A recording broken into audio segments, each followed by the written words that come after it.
నిజమైన ఆధ్యాత్మికత అంటే సర్వదా మనతో ఆనందమనే దివిటీని తీసుకువెళ్ళాలి.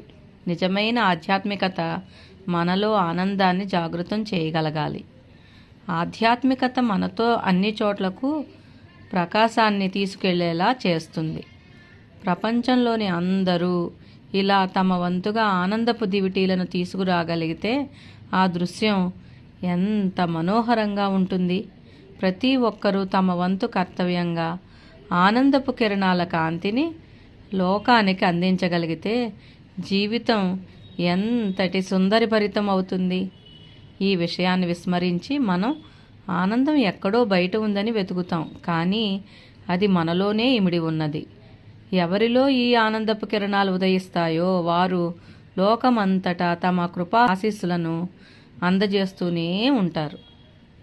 వారు అన్ని విషయాల్లోనూ సత్యమనే కాంతిలో చూస్తూనే ఉంటారు. అందుచేతనే వారి మహనీయత్వాన్ని గుర్తిస్తూ ప్రజలు సహాయాన్ని అర్థిస్తూ వారి చెంతకు చేరుకుంటూ ఉంటారు. అందుకే మనం భగవంతుని ఈ విధంగా ప్రార్థించాలి. శ్రీమన్నారాయణ, నేను చేసే అన్ని కార్యకలాపాలలో మీరు నాకు అండగా ఉందురుగాక.